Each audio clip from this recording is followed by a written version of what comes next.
we're going to have some fun talking about the ABI principle, your algorithm for winning big time. And the idea is this. If you're going to do big things in your life, the ABI principle, your algorithm for big time winning, and here's what I'm talking about. In life, all of life is trying to get things done, and the world is full of people who almost do it. And then on the other hand, you have this very small group of people who do it. Now obviously these are the people who make the money, have the financial independence, they do the things, the dream life. You know, they've got the quality of life, they're able to get ideas and actually make them happen as a result, not only in business, but in your personal life. Something you want to do with your family, something you want to do, you want to start a new hobby or this, that, and the other. Once you know how to do things, it empowers you to where not only in the business side, but in the personal side you can do things. So it's like this. All of life, when you go out there, if you're not really motivated, you can just get by.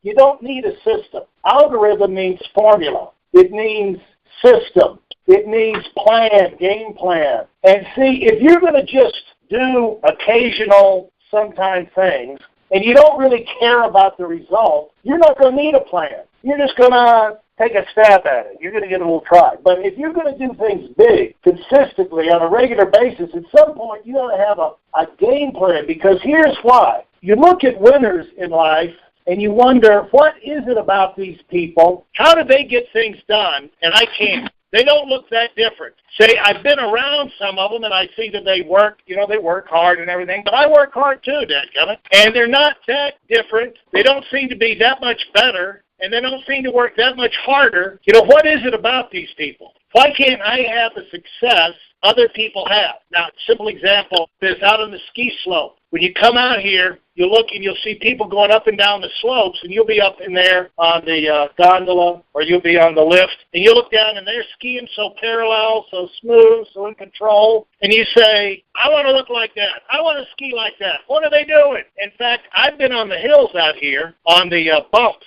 And I can ski. I'm not the world's greatest skier. But I swear, I've been out there when it's icy on a black diamond bump run, mogul run, and followed down two 75-year-old codgers as they work their way down the thing, talking to each other, shooting the breeze, totally in control, while I'm slipping and sliding and, riding the wild pony back and forth, trying to stay in control, and just get madder and madder. And I stay close enough where I can look at them and say, what is it with these? What are they doing? And see, the problem is when you get in that situation, the next thing you do is you say, I want to copy the system. What is their system? They're winning. I'm not winning. I want to copy their system. You ever done that? But have you noticed how hard it is, no matter how diligent you are, no matter how you pay attention, no matter how you exactly try to model what they're saying, actually you find it's impossible. You might pick up an idea or two. Here's the deal. You get a book. You get a guru expert book on some subject, a guru on whatever it is. And the expert will tell you how they do it. They're going to tell you how they see it. Well, I don't know if you've noticed in life that you can take 40 people, look at the same thing, and get 40 different versions. If you're gonna win, you got to get your game plan. No matter how much people care about you, no matter how much they want. When they, you got your Tony Robbins and your John Maxwell, and they have good stuff on the books and the leadership and everything. Most of these guys don't know nothing about what they're talking about because they've never really done nothing. You can get some good ideas. Nobody's going to be wrong on everything. You can always pick up something. But the thing is, how do you get the stuff that really where rubber meets the road? You hear these phrases? The stuff that's going to get you, see, if you go through life, here's what's going to happen to you. You will fall into the ditch. You will reach a time where in one area of your life or another, you're in quicksand. You're floundering around doing everything you can, but you just can't get out of it. Everything you do gets you deep. Then you're going to have the thing where a big, deep fog comes into the situation, whereas one day you were totally clear, you saw the future, you knew exactly what to do, and then boom, in comes the fog. Do I hear any amens? I think I hear some amens. Then there's the times that, see, this is tough. You have these things like the Twilight Zone, the old TV show. It's like all of a sudden you're in bizarro land. The people that you counted on are behaving in bizarre ways. things you used to do and got a certain result, all of a sudden I come back and I'm like, what in the world? What's going on? And so this is life. Things happen. Have you noticed things happen? It's not static. Well, you're not going to do that if you don't have your own algorithm for winning. See, if you don't want to really win big time, you just want to have a little winning. You just want to get by. It doesn't really matter. If a problem comes, you solve that one time, you deal with it, somehow you get through it. But, let's see, here's the other kind of things that happen. But this can happen at work, it can happen with your relationships, it can happen your community, your neighborhood. But see, somehow you flounder your way through, you thrash away, and you just deal with it. You just get through. But there's another approach. See, people who have their mind on doing great things want to take these problems. When problems happen to them, they don't want to deal with it. See, these people are just going to deal with it one time. Oh, wow, I'm through that. And it never dawns on them. Then they come back and bite them again. See, the thing is, this takes so much time to solve that. It shuts you down. All of a sudden you get diverted from what you were doing to now figure this mess out. You see what I'm saying? It's like before you know it, a day is gone. Before you know it, a week is gone. And it's 3 weeks, 4 weeks before you get back on track, and now you have a terrible month, and maybe you were involved in a project, and now you've run out of time, and there's no hope of getting that project done, simply, but not because you're not a hard worker, not because you don't have the ability to do it, but because you got knocked off track. And I talk to my staff about this all the time. It's amazing the things that come up to interrupt our workflow. You know, we got a small office. We got 3, 4, 5 of us, and you know, you want to get things done. You got a week. You got a day. You got a few hours where you can get it done. Well, now we can't now because the internet's down, or now we can't now because the computer's out. Oh, now we can't now because so and so's sick. Never had that sickness before. They got it now, and now so and so. Now the tree falls, and then so and so the car tears up in the way to work. And then it's just unbelievable how many interruptions in life. But that's the simple stuff. That's not the big stuff.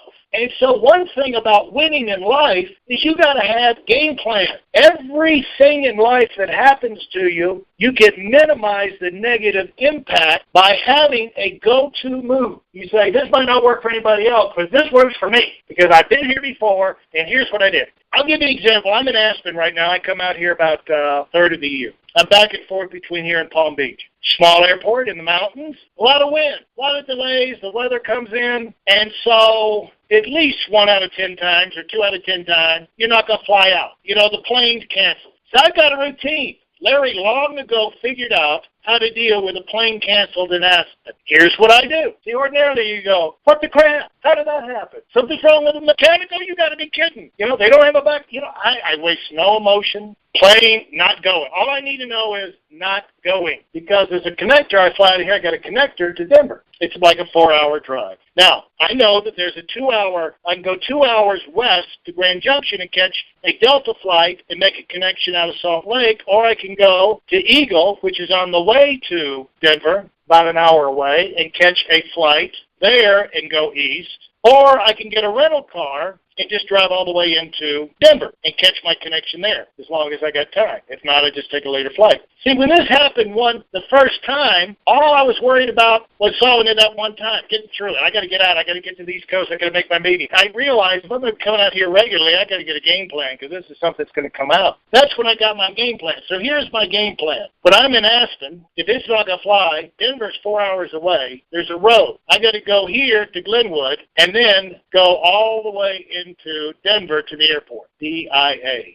4 hours. Or 2 hours to Grand Junction. Or catch a plane here at Eagle. So I have my targets. What I do is I immediately turn around. My heart rate doesn't go up because I got a game plan. I've run this play many times. Well, what I do is I walk in Aspen. I walk the 20, 30 steps over to the rental thing. I get my Hertz rental car. I get in the car, drive out. Now I've got about a 45-minute drive. I call my crack staff in Atlanta, say, get me home ASAP, please. They check the available options and tell me whether or not I've got to drive to Denver. There's something I can get in Eagle. I go to Grand Junction. By the time I get down here to Glenwood, where I-70 is, I know to turn left or to turn right. I'm running my play. And so if they say, look, you got to go to Grand, okay, turn left, go to Grand Junction, dump off the rental car, get in there and go. See, I've got my system. I've done each one of these options, and it depends on whether or not if I'm going to L.A. from here, if I'm going to New York from here, if I'm going to Atlanta or if I'm going to Florida. But they'll give me my best option. But see, the thing is, there's no reason for me to beat my head against the wall because we got bad weather, we got wind, we got mechanics. It doesn't matter, Larry. Once they tell you the plane ain't going, you getting hot, your head spinning on your shoulder, you offering your brainiac solutions to the guy behind the counter is not going to, they say, oh, thank you, sir. We've never thought of that. We'll go out there and change the fuse in the plane. Now it'll fly. You know, at this point, I got to do my job and get focused back on what my job is. Now, I could worry about this every time, explode like Groundhog Day. See, most people don't do anything in life because they live it like Groundhog Day. But people live their life in Groundhog Day. Every time something happens to them to throw them off track or goes wrong, it's like, wow, what are we going to do today? And, you know, every time it's a new adventure. You know, in business, you see that leaders. It's like, wow. You know, we had everything going, but in December, you know, people kind of got too busy around Christmas, so we couldn't see anybody, and so, you know, we had a slump. Well, after 20 years of having that happen to you, Chucky, have you ever thought of running, maybe getting a game plan to where you could get off to a faster start in Christmas and run a 2-week blitz in in December, and somehow somehow take charge rather than be a victim every month? You know, people go through the year and they're set up to be victimized by the calendar, and they never do anything about it. It's unbelievable. They're victimized by bad weather, snowstorm knocking them out, and they can't get to a meeting or something in the winter. And then in this, that they can't do the early June, they can't get anybody because there's weddings and graduations, and about July 4th, you can't do anything there, and then, there's some reason they can't work all the way through the year. And they just go through, we had it going until this happened. Well, listen, dumbbells, you ever thought about getting a little game plan to solve that? Winners don't do that. Winners say, look, if this happened to me once, the plane goes down in Aspen, the plane gets canceled in Aspen, or December comes up every year, I'm going to get a game plan, and I'm going to come up with my plan, my algorithm for handling that situation so it's never going to shut me down again. This is how I can minimize the damage. Because I've got my game plan here about the best way to solve this problem, I don't waste mental energy. I don't waste any time at the counter arguing with a clerk. My heart rate doesn't go up. I've figured out I'm going to need something to eat. Go in here. I know where to get the sandwich or to get the hamburger or whatever it is. Okay, now pretend I'm healthy. Where do I get my veggie burger? Let's just insert veggie burger there. And I know where to get my tofu sundae. I just run my play. No mental energy. I usually am incredibly productive because I'm on the phone, I'm doing stuff here, I'm figuring other things out. It's just like I'm working because I'm not wasting any time trying to figure this out. I already figured it out long ago what I'm going to do. And so that's how winners, if you want to do big-time winning, you want to separate yourself as somebody who wins big time. It's not just because you won a contest or whatever you like. You got to be able to have an approach that's going to allow you to win in all phases of your life because everything in your life is connected. It's like every cell in your body. I mean, you can have one little smidge of something get in your eye and you're shut down. See, a problem that happened once is likely to happen again, and it's just going to beat you again. And if you allow yourself to stay in that groundhog mode like most people do, they don't look down the road and say, golly, this may happen again. What can I learn from this happening? How can I make sure that when this happens again, I minimize the damage, and what are my best options for getting out of this thing? So they already know when it happens, bang, zoom, here's how we go. This is why some people, no matter what happens to them, they bounce back to the top, where other people, one little thing goes wrong and they're just wasted, So the thing is, how can you get your algorithm? Because we said if you copy other people, you're basically doomed to failure because you're just going to be a poor imitation of them doing what works for them. And you're always going to be insecure because you never really know if you're doing exactly right. You're always looking for reassurance and other things like that. And so you'll probably improve. You get some good ideas. This is why it was the most beautiful way of summarizing I've ever heard. Art Williams, we were talking about this one time, and he said the thing about these phony experts and really the real experts, he said they can tell you almost what it takes to win. They don't, it sounds so good. Now here's the thing. The real experts can tell you exactly what it takes for them to win. When things happen, your whole key to your life, and we know they're going to happen. All these things happen to them. And it's good and bad. It's not just bad stuff. Good things happen to it. But if you want to maximize the advantage of something good happen to you, it's the same thing of what you got to do to survive when bad things happen to you. When things happen, you know the key to your whole life? How you respond. See, flights are going to be canceled in Aspen. People are going to be diverted to family activities at Christmas if you got a business. Things are going to happen good and bad. You'll actually win some things. You'll have good things and bad things. But the thing is, how do you respond? And are you going to do it like Groundhog Day, where you just how we had with this one time? Or can you get it systematic where you can respond successfully? You can maximize your chances to respond successfully and take advantage of to respond. See, every day when you wake up, you're responding to life. You're responding to how you feel. You're responding where your team is, responding to the weather. Everything is responding. We don't live in a vacuum. We can't go outside and say, you know what, it's a little cold here. All right, go out and God, speak to the weather, and all of a sudden it gets warmer. One gets to do it, that's God. The rest of us, we got to adapt and respond to the world as we see it. So how can you figure out your thing? Here's how you do it. It's got to be simple, otherwise nobody can do it. But this is how people figure out how to win. It's how they go from nothing to glory. It's how they get good. It's how they stay good. It's how people turn their life around. And here's what they do. It's the ABI principle. And the ABI principle is always be improving. No matter what happens to you in life, once it happens, good or bad. Now, you got to respond. If it's something good, it won't stay good unless you keep growing, you keep improving. It'll go stale. You get an award or this other, well, it's not going to matter as much. The thing is, how are you going to use this award, this win, to slingshot you through to winning in the future? In life, the principle of responding is what you tell yourself is the one thing I can do. It might be devastating. The wipe me out. Wasn't my fault. Maybe it was my fault. But the thing is, you don't focus. See, the tendency, the overwhelming tendency with the masses of people, this is how you're going to separate yourself from the masses. The overwhelming tendency of the masses is to say, what?